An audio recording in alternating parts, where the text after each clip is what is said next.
Muli po isang mabiyayang pagbati sa bawat isa sa atin mga kapatid at mga iniibig. Sinuri po natin ang apat na mahalagang mga bagay kung papaanong sa kabila ng matinding kahirapan at mga pag-uusig ay mabiyayang nakakapagkaloob ang mga mananampalataya na nasa Macedonia noong mga kapanahunan ni Pablo. Pinagkaloob nila una sa lahat ang kanilang mga buhay sa Diyos at ng kaniyang mga gawain. Alam nilang ito ay dahil lamang sa biyaya ng Diyos na ibinigay sa kanila at kung bakit sila'y mabiyayang nakakapagkaloob. Ikatlo po, naunawaan nilang ang pagbibigay ay siyang kalooban ng Diyos o yaong God's will. At ang huli, alam nilang ang lahat ng mga bagay ay galing din naman sa Kaniya. Bilang pagtatapos, babalangkasin natin ang kabuuan ng grace of giving sa pamamagitan ng pagsisiyasat sa ating mga sarili kung ano nga ba ang mga sanhi o kadahilanan at layunin o mga hangarin sa ating pagbibigay o pagkakaloob. Number 4. What is our ultimate motivation and goal? Ano nga ba ang ating pinakasukdulang kadahilanan at adhikain sa mga bagay na ito? Sa mga pagkakataong ding ito, si Pablo ay mapaghimok sa kaniyang mga salaysay. 2 Corinthians 8 verse 9 ang Biblia 2nd edition. Sapagkat nalaman ninyo ang biyaya ng ating Panginoong Hesukristo, na bagaman siya'y mayaman, subalit alang-alang sa inyo ay naging dukha, upang sa pamamagitan ng kanyang kadukhaan ay maging mayaman kayo. Ginamit po ni Pablo ang pagkakatawang tao upang ituro sa atin ang patungkol sa pagbibigay. Kahalintulad po ng mabiyayang pagkaloob ng ating Panginoong Hesus sa kaniyang buhay sa atin. Libre, nagagalak, at hindi maramot ay ganoon din naman tayo nararapat sa ating mga pagkakaloob sa kaniyang mga gawain. Kaya simple lamang din ang pinakasukdulang adhikain ng ating pagbibigay. Kung ano nga ba ang pinakasukdulang layunin ng ating mga buhay? Ito po ay upang bigyang pugay sa kaniyang kaluwalhatian ang Diyos, na siya ay maparangalan sa ating mga buhay sa bawat salita at mga gawa. Siya ang karapat-dapat lamang na maluwalhati sa ating mga buhay, si Kristong ating Panginoon at ang ating Amang Diyos. Kahit pa nga po sa tuwing tayo'y kumakain at umiinom ng tubig, ayon sa 1 Corinthians chapter 10 verse 31, at lalong-lalo na nga po sa ating mga pangangasiwa ng kaniyang mga kayamanan bilang mga katiwala o stewards sa kapurihan ng ating Panginoon. Iyan po ang nakasaad sa 2 Corinthians 8 verse 9, ang Biblia 2nd edition. Ukol sa biyayang ito na aming pinangangasiwaan sa ikaluluwalhati ng Panginoon. At sa 2 Corinthians 9 verse 13, sa pamamagitan ng pagpapatunay ng ministeryong ito, niluluwalhati ninyo ang Diyos sa pamamagitan ng pagsunod sa inyong pagpapahayag sa Ebanghelyo ni Kristo, at dahil sa pagiging bukas palad ng inyong pag-aambag para sa kanila at sa lahat ng tao. Isinulat po ni Randy Alcorn sa kaniyang aklat na pinamagatang The Treasure Principle ang prinsipyong ito. treasure principle key number 5. Giving is the only antidote to materialism. The act of giving is a vivid reminder that it's all about God, not about us. It's saying I am not the point. He is the point. He does not exist for me. I exist for Him. God's money has a higher purpose than my affluence. Giving is a joyful surrender to a greater person and a greater agenda. Giving affirms Christ's lordship. It dethrones me and exalts Him. It breaks the chains of mammon that would enslave me. Wala pong mabuting kadahilanan upang ito ay ating suwayin. Ang ating sukdulang pagtugon sa adhikaing ito ay yaong kung papaanong ipinagkaloob sa atin ni Jesus ang kaniyang biyaya sa kabila ng walang sinuman sa atin ang karapat-dapat na tumanggap. Ngunit patuloy pa rin niyang ipinagkaloob ito sa bawat isa sa atin. Ang sukdulang layunin ng lahat ng ating mga ginagawa, kasama ng ating pangangasiwa ng lahat ng kayamanan ng Diyos ay walang iba kundi ang mapapurihan at maluwalhati ang ngalan niya. Sa isang pastor o lingkod ng Diyos na katulad ko, mahirap pong talakayin ang patungkol sa pagkakaloob o pagbibigay sa gawain ng Panginoon. Dahil marami po ang maaaring isipin ang taliwas sa tinutumbok ng layuning ito. Marahil mayroong mga tao ang asiwang pakinggan ito o kunot noong tanggapin ang katotohanan at adhikain ng salita ng Diyos. Ganoon pa man po, mayroong dalawang mga bagay din ang aking nais na bigyang linaw sa ating mga kalagitnaan at sa kaninumang tao. A. I don't care about your money. Nais ko pong bigyang diin at linaw na hindi ko layunin ang angkinin ang inyong mga pananalapi o mga ari-arian. Hinding-hindi po.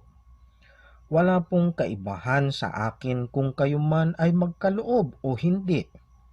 Dahil sadyang ang Diyos ay magiging matapat sa akin at ng lahat ng pangangailangan ng aking pamilya. Tapat ang Diyos na tuparin ang lahat ng kaniyang mga ipinangako at maisa sa katuparan ang kaniyang mga layunin. Kayo man ay makikiisa o hindi. Sa isang banda, ito po ay sagot sa katanungang kung nais mo bang pagpalain ng Diyos o hindi. 2 Corinthians 9 verse 6 ang Biblia 2nd edition. At ito ang ibig kong sabihin. Ang naghahasik ng bahagya ay mag-aani rin ng bahagya. At ang naghahasik ng sagana ay mag-aani rin ng sagana. Saganang akin po, nasa sa atin kung nais nating patuloy na mararanasan ang biyaya at pagpapala ng Diyos sa ating mga buhay. At ang kasagutan po ay nakasalalay lamang sa ating magiging katugunan. B. I do care about your heart. Hindi ko man po saklaw ang iyong kalooban o nilalaman ng iyong puso, ngunit katawagan ko pong pangalagaan ang inyong mga puso upang ito ay kalulugdan ng Diyos. Kaya nga po ang mga manggagawa sa ubasan ng Diyos na kahalintulad ko ay tinatawag na shepherds o pastors, sapagkat kami ay tinawag ng Panginoon upang maging katiwala't tagapangalaga sa kaniyang pastulan o kawan. Sinabi po ng ating Panginoong Hesus sa Matthew 6:21 na ang puso natin ang siyang palatandaan kung nasa saan ang ating kayamanan. Ipinapangaral ni Pablo na ang siyang totoong nakaranas ng mabiyayang pagliligtas ng Diyos ay siya ring nagagalak na nagkakaloob ng may kaluwagan. Hindi po ba't yaon ang sinasabi ng salita ng Diyos? Kung tayo po ay nagiging masunurin sa banal na salita ng Diyos, hindi kaila na natutunghayan at nararanasan din po natin ang patuloy na biyaya niya sa ating mga buhay. Ang biyaya po ba ng Diyos ay nasa iyong buhay? Nais ko pong magtapos kung papaano din po winakasan ni Pablo ang patungkol sa bagay na ito. Salamat sa Diyos dahil sa kanyang di mailarawang kaloob. Yaon po ang mabiyayang kaloob ng Diyos na nagligtas sa makasalanang katulad natin na di karapat-dapat na tumanggap nito. Ang mabiyayang kaloob ng Diyos ang siyang nagdulot sa atin upang makapagbigay sa ikalalago ng kaniyang kaharian at ng ikalalaganap ng ebanghelyo para sa kaniyang kapurihan at kaluwalhatian. Ito ay upang patunayan natin sa Kaniya, sa isa't isa at sa buong mundo na ang biyaya ng Diyos ay buhay at namamayagpag sa katawan ni Kristo. Ang pagbibigay ay siyang nagpapalaya sa atin sa mga makamundong mga bagay sapagkat tayo po ay pinatawad at niligtas niya dahil sa kaniyang biyaya't habag sa atin. Tinawag at nilayon niya na tayo ay mabiyayang nakakapagkaloob ng may kagalakan sa ating mga puso. Magkaisa po tayo sa panalangin. Aming makapangyarihan at mahabaging Diyos, maraming salamat pong muli dahil natunghayan namin ang kabuuhan ng inyong mga salita sa aming mga kalagitnaan. Maraming salamat po o Diyos sa seryeng ito na pinamagatang The Grace of Giving, na kung saan ang bawat isa po sa amin ay natuto kung papaano kami nararapat na makapagkaloob o magkaloob o magbigay sa inyong ubasan.